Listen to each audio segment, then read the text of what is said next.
Cool. Okay, I'd like to welcome everybody. It's March 12th. It seems like July 12th outside right now. It's obviously getting warmer. Even Randy's taking off his jacket. So I'd like to welcome everybody here, and I'll turn it over to our Madam Chair here. Okay, I thought you were going to go. No. Okay, welcome. I'd like to say welcome to everyone, and thank you, Cecilia and Marilyn, for sharing the refreshments as usual. The Mother's Day basket thing is coming up, and the sheets have been handed out. We have a card here for Sandy Hutley, who's quite ill at the moment, and I asked even the guests here today who sign it, and I will make sure she gets it. And so we'll start with the crime stats.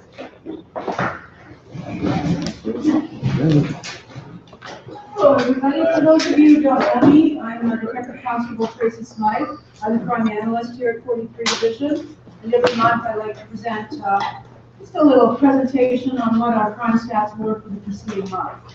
Well, having said that, we'll start with our collisions for last month. And as you can see, we had a lot of weather last month, and that's always reflected in the crime stats when it comes to the collisions. And this has been divided into types of collisions. As you can see, we've got fail to remain collisions, we've got non-reportable. That's considered to be a collision where it's under $1,000 damage. Personal injury, of course, is self-explanatory, and property damage where just the vehicle itself is damaged. And the top is a departmental, that's what we call a UC. Occasionally, our police cars get involved in collisions. And I just wanted to ask the inspector if he wanted to comment on the collisions map before I move on. As you know, we prioritize on a weekly basis based on what we see here in the numbers and intelligence-led policing. And I set the standard of where we are going to focus our traffic enforcement, the internal units to 43. In addition, we have the traffic services are continually out there patrolling and coordinating with us on where they are going to concentrate the enforcement. And as you can tell, it's easy enough for me to select what routes we're going to focus on based on the number of dots we see. We go where the most number of accidents are appear to be traditionally occurring, and we will have a few extra scout cars, and any scout car that is not engaged in responding to priority calls know that they should go to those routes and do some form of enforcement. And it's the best way we know to deploy our officers. Hopefully it has an impact on reducing some of the certainly injuries or deaths, but property damage. And of course, I deal with the yellow dots where every once in a while a scout car gets involved in that. Should I tell them name on the first one? Okay, well, just along the same lines, you can see that this is for the month. We've got 43 division collisions for the month, and then overlaid on that is the enforcement that we have. And as you can see, they parallel fairly well. So.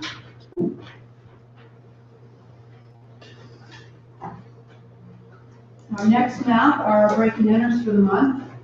We're looking at it by patrol area, 431 through 435. And just as an adjunct to this, I did want to talk about an amazing arrest that our guys made last week in regards to two young gentlemen who were going around breaking into cars and also breaking into homes. And at this point, it looks like they're probably responsible for possibly 30 or more across the city, and at least 10 of them here in 43 Division. And I wanted to talk about this in particular because part of the reason we bought these guys was because the community got involved. And they actually got out there and made phone calls and said, there's these guys, they didn't look right there, going through my neighbor's car, and they called us, and that's actually how we got them. So kudos to the community as well as 43 for working together. Now, we love to see that, and it jumped all over it the morning that it was reported to me that the officers had responded to a break and enter call from a citizen that their home had been broken into, and while they were attending that call, a very short distance away, another citizen phoned to report this suspicious person whose activities were suspicious since he was trying his car door and trying his front door. And officers obviously diverted from the first call to the second. And we stood these two persons, and through our interoperability with many other divisions, of course, within the city and outside the city, and I'm referring to Durham and Peel, we didn't just get them for prowling on that person's property.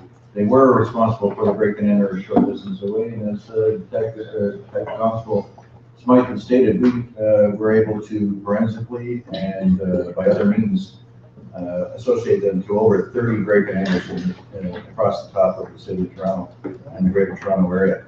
And the first thing that popped to my mind was the number of times we've asked here through Superintendent Benson and all the members of 43 and through Randy and Paul and everyone's efforts to asking, if you see these things, give us a call.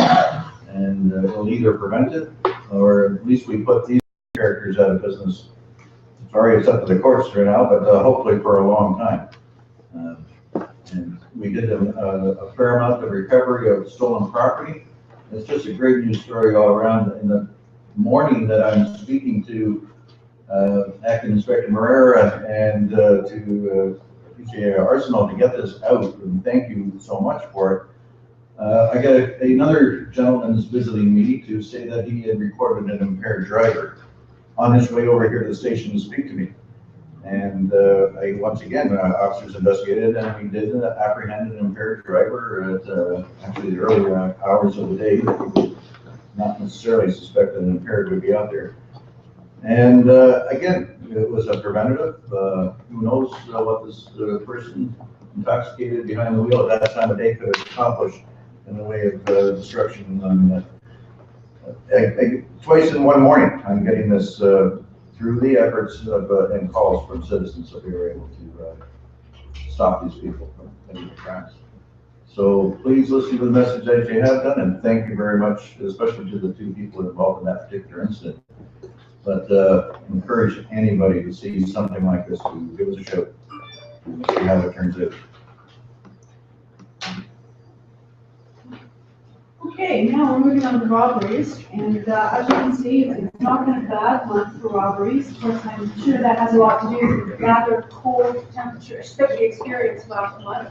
Although I do want to make a point of letting people know that we are experiencing an increase in robberies just recently across the city. The good weather unfortunately brings people out, and they prey upon people on the street. There has been a slight increase in what we call the chain whip robberies. So at this time, I'd like to take the opportunity to urge everyone just to be more cognizant of your whereabouts. If you are wearing gold or silver expensive jewelry, be aware of where it is. And we're not asking you not to wear it, we're just asking you to be more careful when you wear it and be aware of your surroundings if you want to be around you at that time. I also wanted to mention that last year I talked about Eastern European organized crime distraction thefts. The targets for those are usually elderly people in the community who might be, walking along the street or sitting on their porch or just coming back from shopping. And unfortunately, these elements will come up in a car and they'll get close to these people and they'll say, oh, it's a beautiful necklace and I want to give you another one. And next thing you know, they've got a fake gold chain around their neck and their real gold chain's gone. And these people are so good at this, it happens like that. So once again, that's on the increase. We haven't seen it here in 43 yet, but it is happening across the city. So just be cognizant of that as well. So, and please let the elderly people that you know and deal with and your relatives know this as well. And I don't know if I'm going to steal Detective Bates's thunder on this. In continuation, I had the pleasure of speaking to a veteran. I won't call her senior.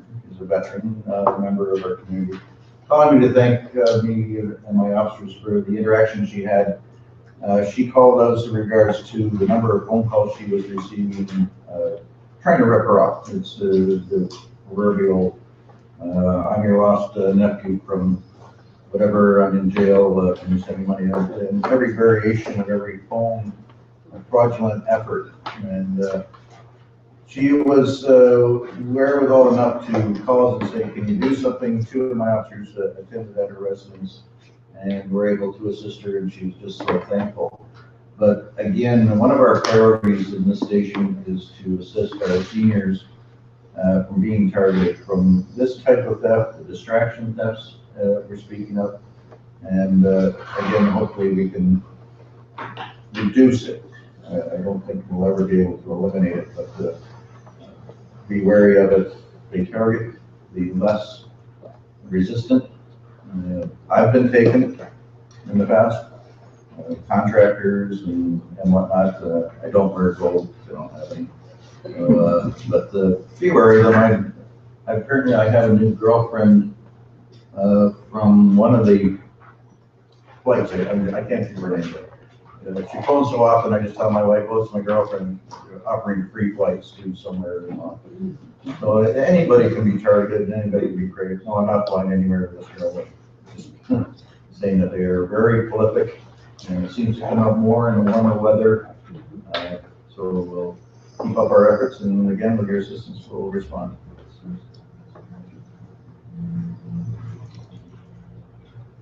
All right, and then I think this is our last map, which is vehicle thefts that occurred across the division for the month. And as you can see, we haven't really had that many compared to like even last year at this time. We did have, I alluded to this before, there was a project that took place last year with Durham Regional Police, and we actually did get involved with it as well. And they really put these people out of business, and the effects are showing themselves across the city. And now we're on to our stats, and as you can see, we've got numbers for last year, numbers for this year, and something that's a little different this particular time is these stats here, the robbery stats. And some of you may recall that last year we talked about how we've gone to a new reporting system. And what the difference between the reporting system we had been in and the reporting system now is that the Canada Stats Bureau actually counts the number of victims, not the number of robberies. Traditionally, we've always counted the number of robberies. So what we've decided to do is to sort of divide these up so that you can see what the stats actually look like, victims compared to robberies. So when you take those stats, you can see that when you're counting victims, we're actually down 5% over last year, but when you're counting the actual number of robberies, we're down 11. And what I mean by that is that one robbery could be, say, 4 people at the same time, as opposed to 40 victims. The other thing you can see now too is that our sexual assaults are way down, and our breaking enters are kind of keeping, pace with last year. We're only down 1%. However, I think that we're going to see this number dip a little bit more now that we've made some significant arrests in the last week or two. And of course, overall, for the year, we're looking at down 7% over where we were last year at this time. We're keep working at it, and again, just this one phone call and taking these 2 characters out, we hope to see a significant drop. See, we're going to keep going until we got them. So the question that's commonly asked is, how do I know when to call the police? How do I know when to call 911? So somebody who is, skulking around, or in the criminal code they call it acting in the clandestine manner. That's when you should be calling police. And the question you should ask yourself is, can I explain what this person is doing here? If the answer is no, then maybe they need to be explaining it to a police officer. In particular, in areas, and you and your neighbors should educate yourself on what's going on in the area. So we provide these maps here, and we show people exactly where things are occurring, so that you have an understanding of what to look out for. So we encourage everyone here to make use of that service and to call in. So 911 for crimes in progress, and 416-808-2222 for the non-emergency line. That's prioritized. So don't hold on to information. Call in early, and we have a higher success rate. Just the last thing I wanted to go over, we talked about this before, something known as the blacklist for cell phones. Every particular mobile device like a cell phone or tablet, iPads, iPhones, this kind of thing, they all have what's called an IMEI number. And this is an individual number that is affixed to this particular device. And when your phone or tablet gets stolen, if you register that with this website here, then that lets the provider know that if that particular device is activated, they can shut it right down. And we have actually seen a decrease in the number of robberies, upsetting these kinds of devices as a result of this, because the thieves are starting to get wise to it. They realize that, why am I going to steal this if I can't use it? I can't sell it. If no one can use it, I can't sell it. So they're starting to, so thieves are much. Well, you notice a lot of our street robberies, it's mostly our younger citizens, and they're around the schools, of course, and whatnot, and I'm not trying to say it's only them, because we all have cell phones now. And walking out on the street with a cell phone in your hand, talking, which we all do, and I still do, and I'm not saying you can't. The ones that are looking to steal that know that you have it. And they might do something like walk up and ask you, hey, what time is it? Well, the time is on the phone. So the front, grab, or run and touch, but then you can. Just be cognizant of your surroundings, and it'll be a little bit difficult to call us after they've stolen your phone, but still let us know. Unless there's any questions, that concludes my presentation.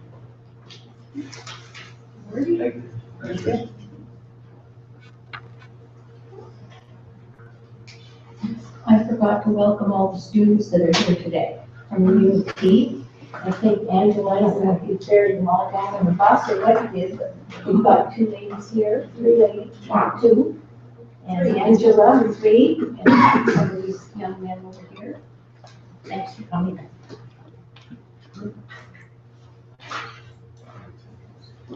Oh, yes. Sorry, please. I'm going to be very brief.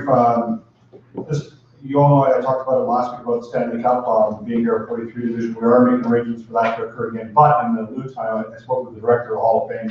We also make the CPLC members and our guests are going to make some passes available for everybody here to attend the Hall of Fame at your own leisure.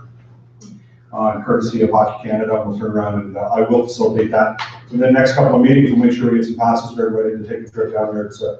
It's a nice day downtown Toronto. Try to do it in some good weather, and you can use those passes at your leisure. And then hopefully sometime, I don't expect this glaring at me because unfortunately it was off an annual leave. We had to stand the cup here, but we will endeavor to bring it back. 10 minutes away. A quick phone call, I could have been here. I'm going to get heck for this, but the Toronto Maple Leafs haven't seen it since 1967.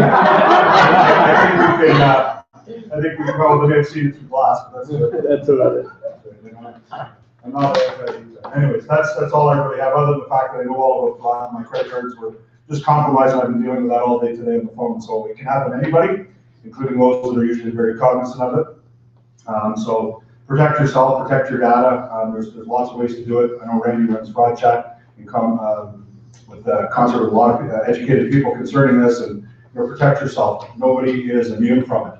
And I've had telemarketing calls, I've had people show up at my doors with furnaces, so we all deal with it consistently. They're very aggressive and all that. But remember, there's a magical word called no.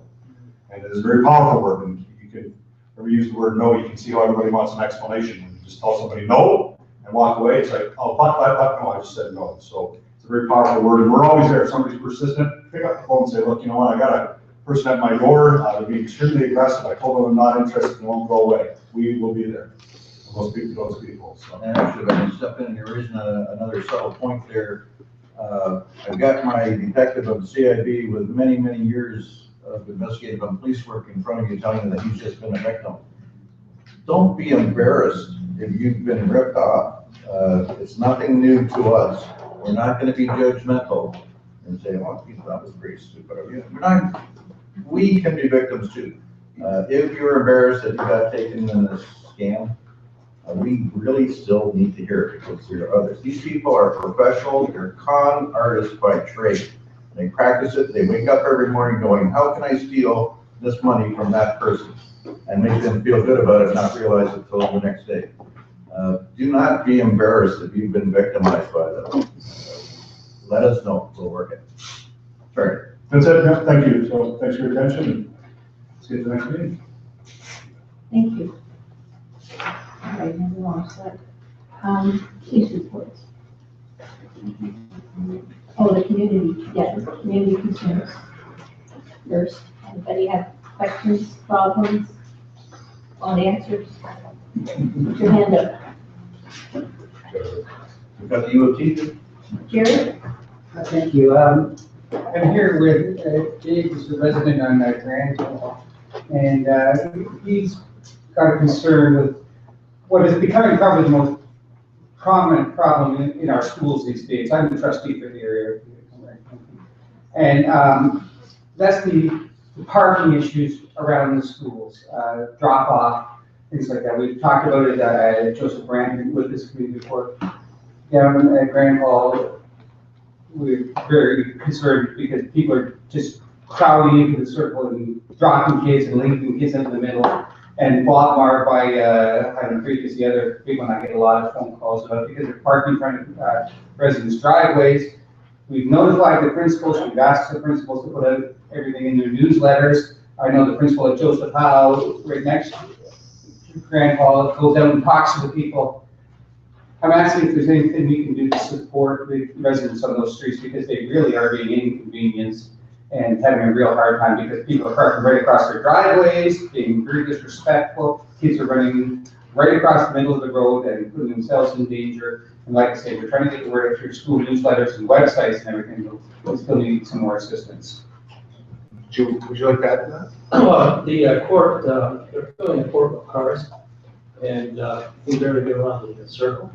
And when people drop their kids off, usually they're trying to get a toddler out, and kids running out into live traffic. I've seen numerous times, this is another time someone's going to get hit. They can park legally on the curb, and they would like it, but that wouldn't be the issue. But they're filling the court when they go to the school for kids. Right now, we have the snow mound plow. They're parking right around the circle. You wouldn't even get a fire truck around there sometimes. And the car, they're not with the car, so what are you gonna do? It's the number one complaint. Yeah. And I can tell you that, everybody in here has heard me say before, I could assign one officer to every school, and I'd run out of officers before I ran out of schools. Well, so I asked about, I phoned us before, that they said they would have parking enforcement.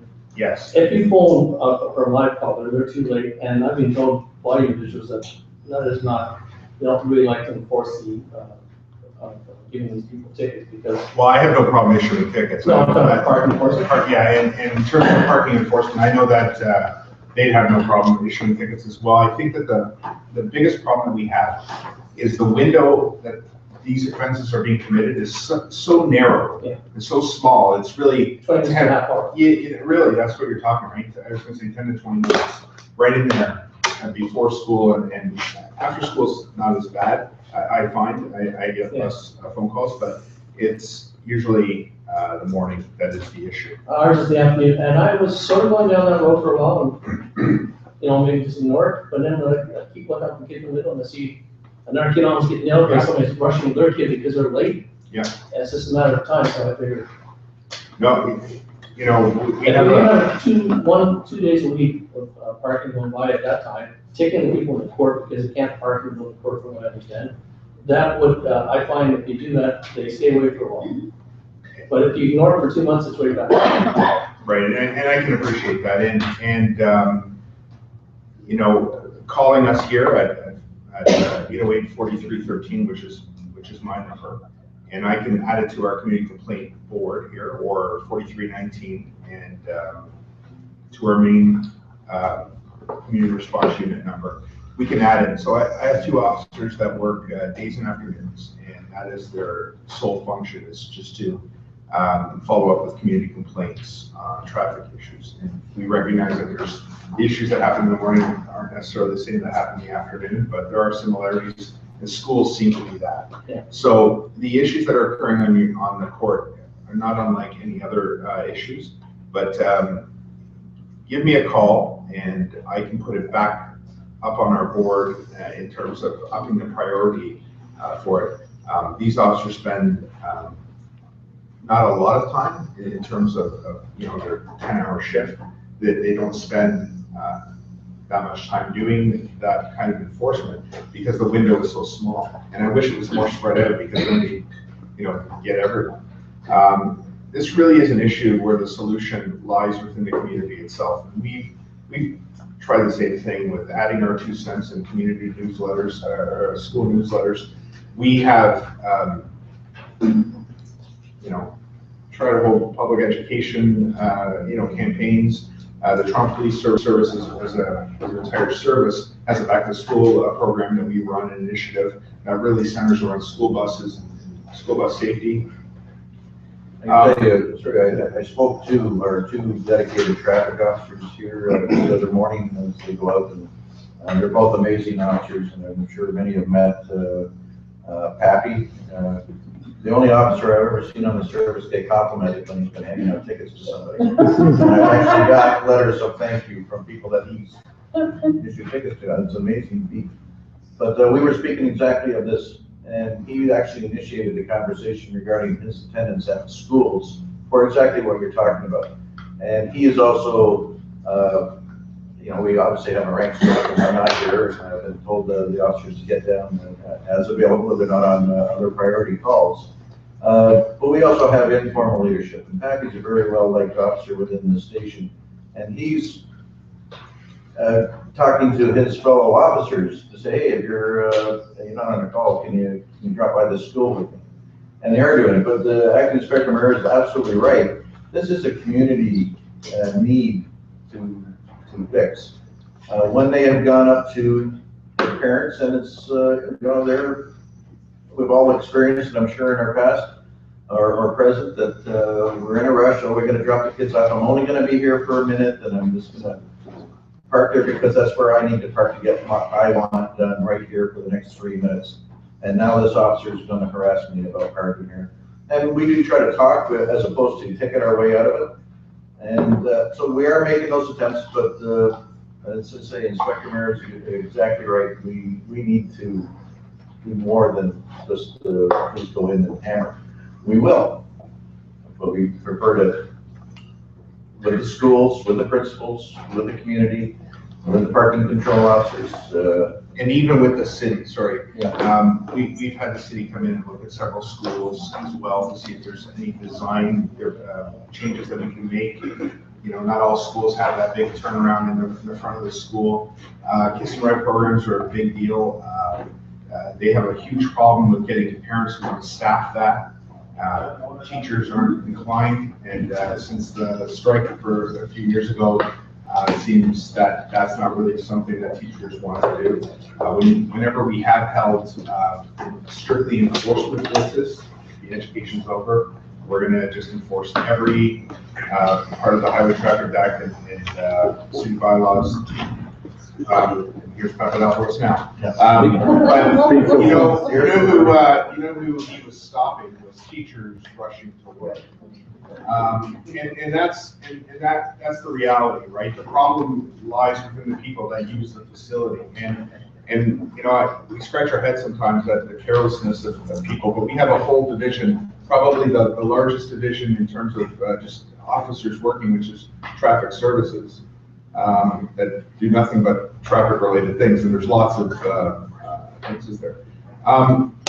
So I'd encourage you to look as well at maybe contacting the city to do an audit through your local council. And where exactly is the court that you mentioned? Behind G. Davis and Joseph Hall. Paramount Court. South Florida Community. I was also thinking of this issue last night as I had occasion to pick up a friend of mine at the Rouge toll lot here. And you can see that, they're the experts in transportation, and I think they've got about 9 lanes of kiss and ride. And this was just about 7 o'clock train coming in. And I was there early in person. I'm at the front of one of these 7 lines. And as it got closer to train time, 8 or 9 cars joined me all around them. 2 cars came up and parked right against the curb, right closer between us and where they were walking out. And going, the thousands of, maybe even hundreds of thousands of planning and dollars that the GO system is put into, and you're still going to get people that go, I'm first, it's more convenient, And I was even trying to be considered, say, well, maybe they've got somebody that's mobile challenged. But it was one lady, and here come two teenagers run up and jump in the car, and we just didn't want to wait in line with everybody else. And We shake our heads at traffic offenses all the time. Just careless. I don't think people really realize how quickly something can happen and how it can spiral out of control. I share your frustration. I really, really do, and we try our very best here. And I will put that school back, up it on the list here. And we will endeavor to do something. It's not something like that. We knew when it was, never like that for one of my kids went to school. It's only in the last 4 years that the density increasing, which I guess is a sign of the time. And they're not far enough to be bused, and the children are not going to be bused. Well, I put out a tweet last year that basically said, you don't have to hold little Johnny's hand right to the door, right? So this is And first coming. yeah, and the abuse that I took online for that comment, it's like no one's going to tell me what I can do with my child. Okay, but if you park your car illegally, you have to understand you're inconveniencing, your neighbors, really. I have spoken to a few that said, it's not being used on parking. I can't get to the goal that's 10 miles uphill through snow both ways to and from school when I was a kid. Yeah. Well, treatment my father. Well, any help would be appreciated. No, absolutely, and one day those people will meet Constable Papadopoulos and his colleagues. They'll change their tune.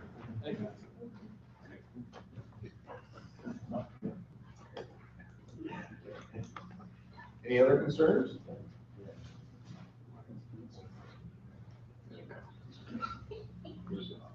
Said we got off easy? Wow. It's gotta be the nice weather. Everybody's done. Cabin fever. I'm just gonna go before Paul and Julie go, if we could just switch one thing up. Maybe I have to be at Dave Tom Family Services in about 10 minutes, I got a. Oh, sure, go ahead. All right, Dave.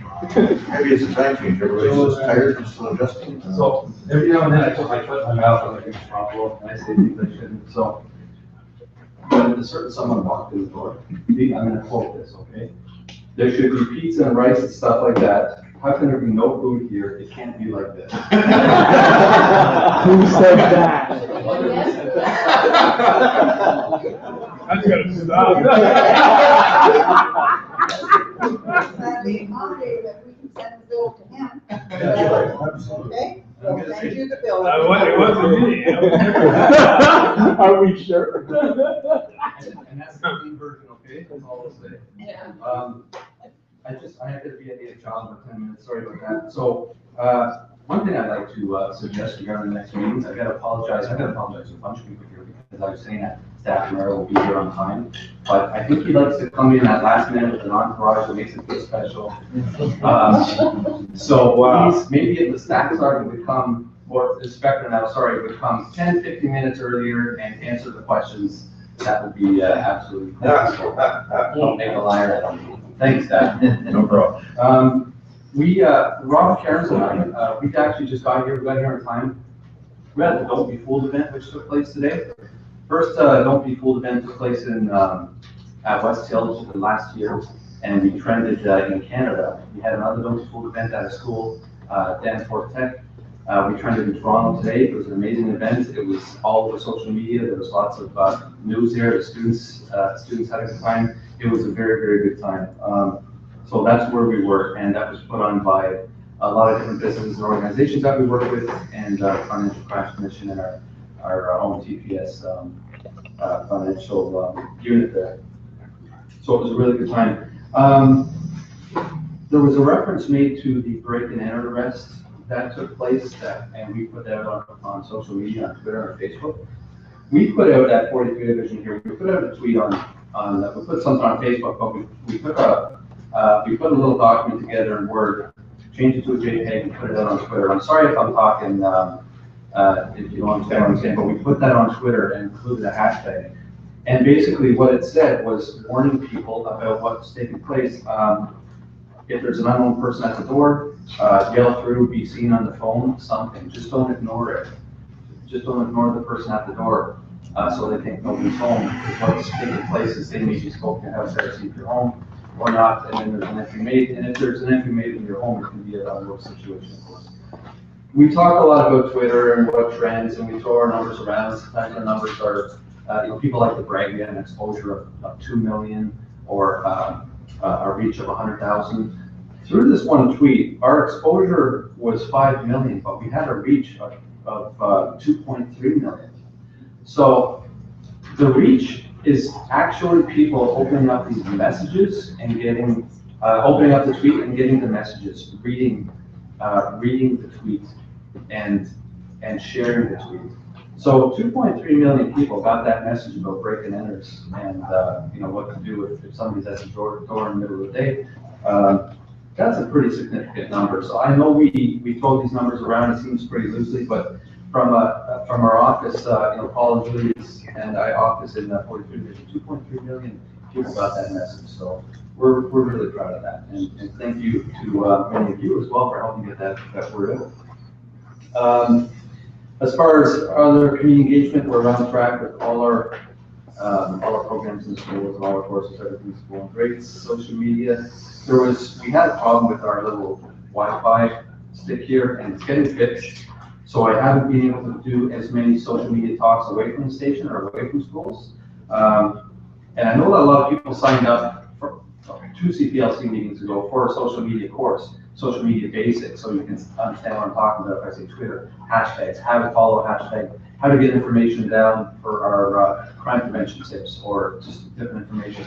We're going to, I was talking to Rob, who's got a brand new Toronto Police shirt on. He's looking pretty sticky over there. I was talking to Rob, and I think maybe the 3rd Thursday of every month we'll run one here at the station. So that'll be next Thursday from 4 to 6 p.m.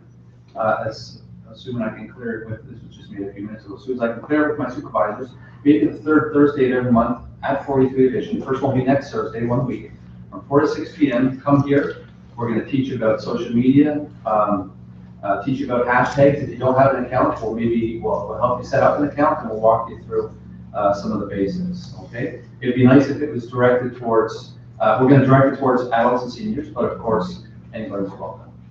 I'm going to pass this around to help put more information. And not that he's just put me on the spot for approval of this, I'm actually going to approve this. And then it'll just be a matter of scheduling, because we do book this room out to many community events. I don't see a problem.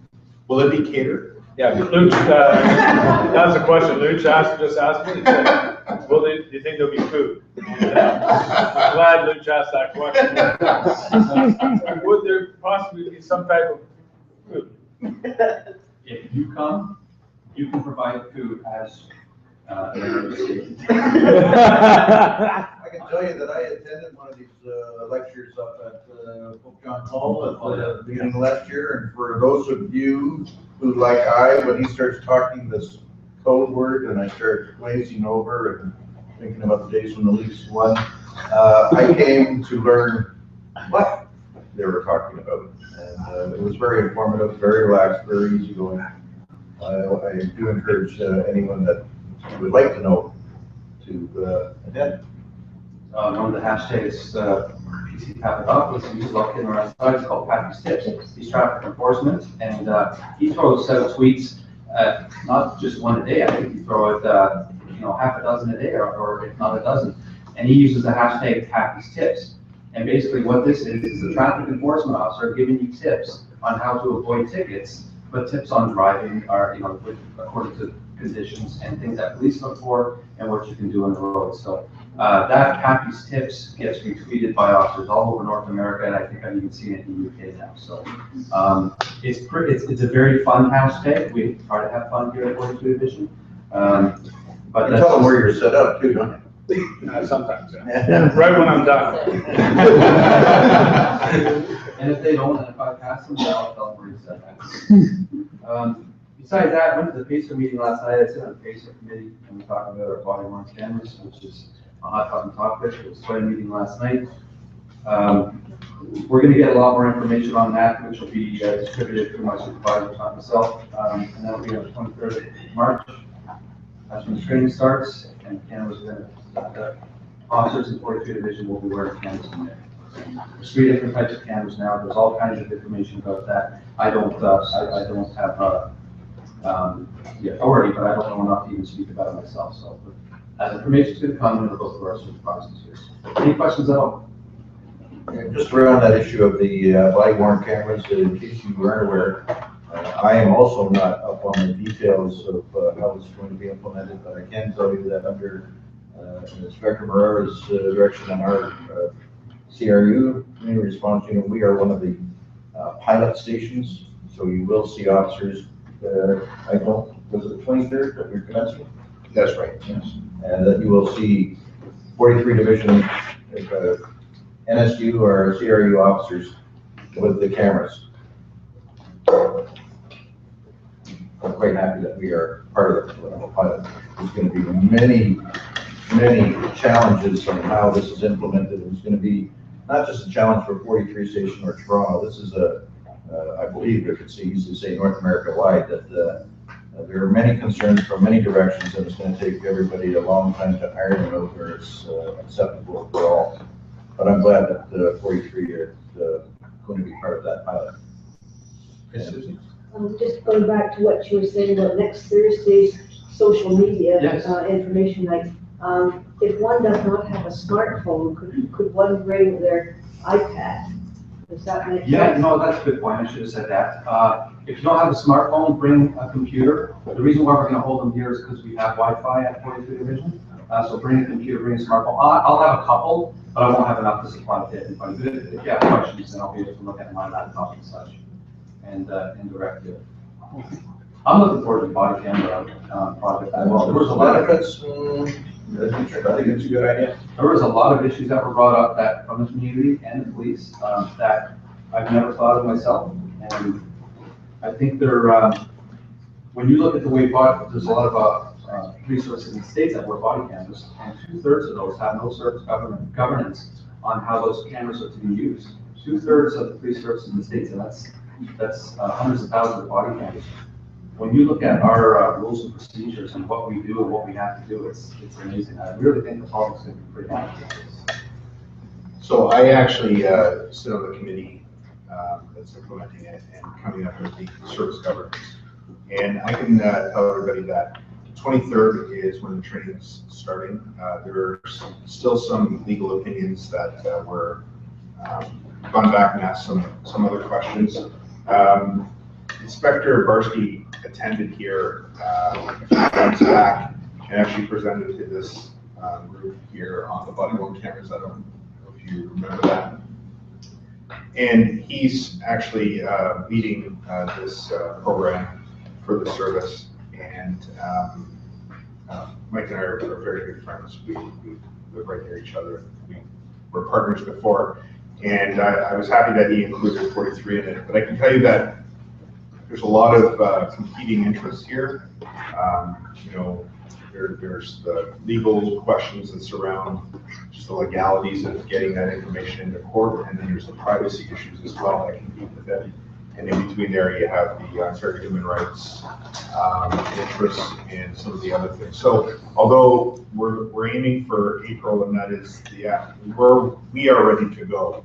In terms of the training, there's still some legal questions that are being sorted out by people who have a million letters after their names to practice law. So I just had that caveat in there in case people expect to see it in April. We still have, if I'm not mistaken, the surveys that Inspector Barsky handed out for input from the community to be kind of connecting straight to the committee that's implementing. Sure, but don't have them out here. They will be by tomorrow morning. We'll post that survey on our Facebook page and Twitter page. It'll be there tomorrow, okay, on Facebook and Twitter. Yeah, go ahead. I just have a question in regards to, I had an incident a few years ago where I got stopped for making a turn. And apparently, I was talking to the police officer and these walkie-talkies that you use, and he had it on. Is that legal? Yeah, so right now, all of our police members have a dashboard camera that's in. The officers wear microphones. So one of the very first things the officers do is they walk up to your car and how to do it. And those issues have already been worked out. Where the body cameras differ is that we are actually going to be attending not public spaces where a car can drive, but rather private places. So somebody calls the police to their home, it's a private place. So there's different interests that compete there. And there's different expectations of privacy. So when we're talking about the legalities of it, I can assure you that those issues have been sorted out. Where it applies to public spaces, driving your car would be a public space. The issues that are being sorted out with the body cameras revolve around private places. You know, every place from a library to a shopping mall to a private home. I just want to also ask another question. I know this is a lot of security work. I work for Toronto Library. I didn't need a license or education to do the security work, but I did security work with the old clocks, if you remember. They use them at Kingston. And I've noticed that there's a lot of surveillance and a lot of security work everywhere. Does it make a difference? And especially with the reports that you're getting, whether they're accurate or according to the actual events that's happening? Well, security is there's different levels of security, obviously. And the simple answer is yes, security works. Anyone who's dedicated to being vigilant and reporting crime to the police assists in making the community safer. What we caution against is people taking that next step and actually engaging themselves in crimes in progress. So, somebody who works in the security field has dedicated themselves, on a paid basis to be vigilant on behalf of the community. But everyone in this room here is security, if you will, for your neighborhoods, for your the public spaces you attend, to the private places you attend. And I encourage everyone here to be vigilant. We have our partners here from Scarborough Town Center who've invested a tremendous amount of money into surveillance equipment and their security, and they are probably a shining example of how well that can work. But they still rely on people just simply being vigilant and reporting crimes that they see to their security staff, their officers. And even in regards to your assistance that you have going, I've read some books on that, become a police officer, and just went through some literature to see whether I noticed a lot of the literature out there is also based on American standards. I mean, the toilet I go to is based on American standards. So I'm just wondering, is there, now I'm reading the Canadian issues because everything I've come into is American literature. Do you find yourselves at that level of? No, there's no confusion on our part. We're trained to the standards in the laws of this country, and obviously respecting the Charter of Rights. That's the governing principle over every other law, and so it's crystal clear in the minds of officers in Canada, in Toronto, in this division here, as to what our standards are. I noticed also where I found it a little puzzling, where I asked you one time regarding the maintenance and building arrest, right? Yes. And I didn't try. I'd be terrified to even, but the officer said, if you needed any help in assisting them. I'm just puzzled that you have so many people out there that are volunteering, that are impersonating police officers, that are, they think because they're given that little bit of power that they can, Do you find it also it contributes to that some of these people are criminals and also using that to their advantage somehow? Well, I'd be interested to speak with you about that separately from the committee here, from our group, the experiences that you had. But regardless, police officers are subject to the same laws we enforce, and we have many different agencies that govern the conduct of police officers, just as police officers govern the conduct of any private citizen. And that's what security people are, private citizens who are acting on the behalf of the community and fulfilling a certain role in keeping us all safe. So, speaking of the role though, since I'm on the board. And. Can I just jump in for 1 sec? I just want to let you know, are you on Twitter yourself? Not really, but. Okay, through Twitter, Facebook, every Wednesday at 9 p.m., there's something called Cop Chat. It's a hashtag called Cop Chat. Okay, so all these. Sorry, I didn't know about, yeah. No, that's okay, because you have a lot of questions here that maybe Yeah. aren't community related, Yeah. but they're very good questions, and they're questions that you want answered. Those are questions that you can ask in Cop Chat. Anybody can ask in Cop Yeah, I Chat. think you just gave, I still have those papers, I think it was on here, that's the first time I ever. Yeah, so Wednesday evenings, 9 p.m., ask those questions. Ask the tough questions that you want police officers to answer. Because there's police officers on there, there's supervisors, there's PCs like me, so. Yeah, I think I'm sorry, I did look for it, I didn't realize. Yeah. I'm not on the computer system. Okay, yeah, So. but all those questions can be answered. Ask the tough ones. I'm gonna pass this around. But you gotta, It's okay now. Yeah, social media for us, I'm gonna pass this around. Thank you, everybody. Thank you. Thank you. I had a question, but it's very long. Paul?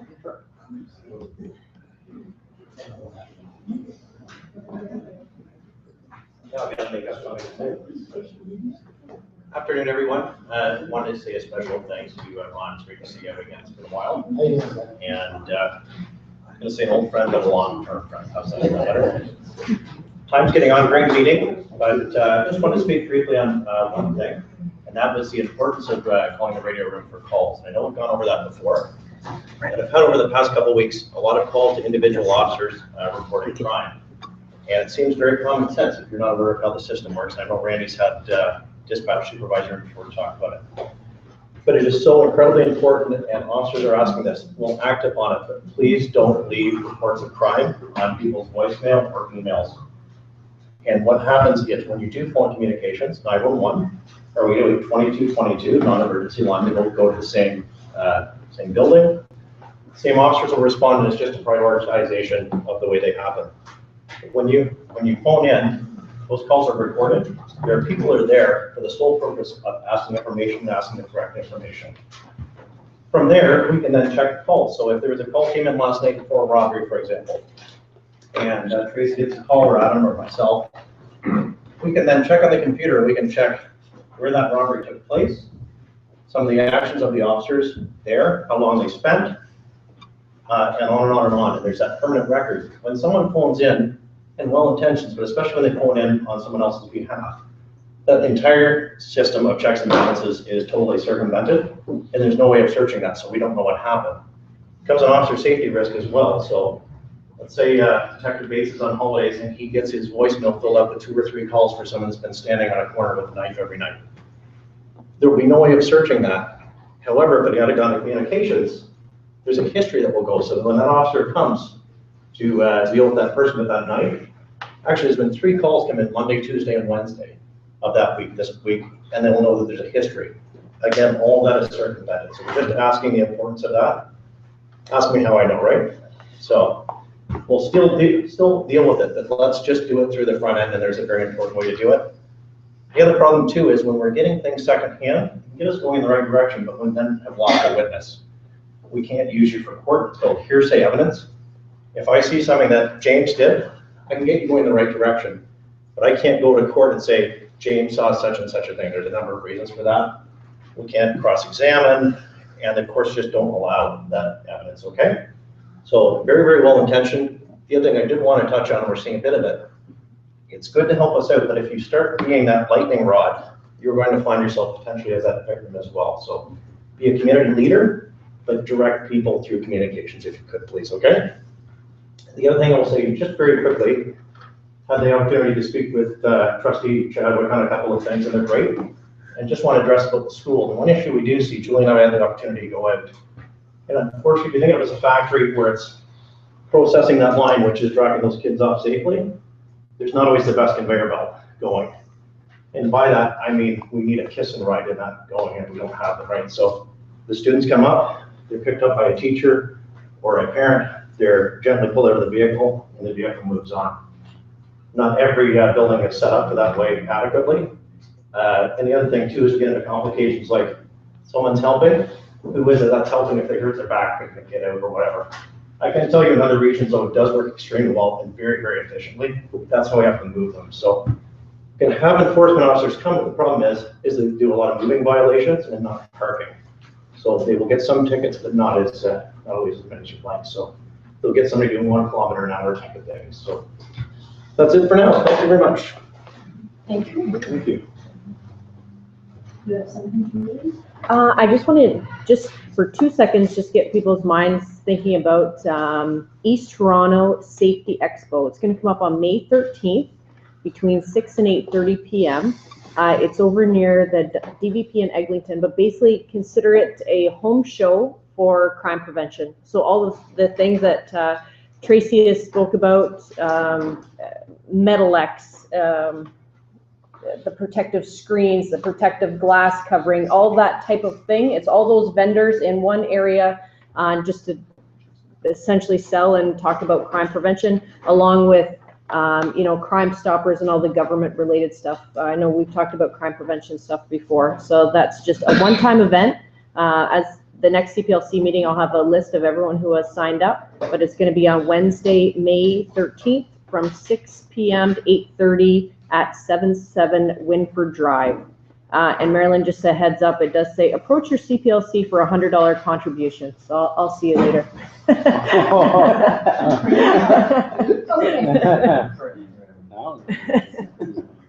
gotta be right for everyone. You have a flyer that you could send out? Yeah, there's an email attachment. There's about, right now, I'd say 35 different vendors that have signed up.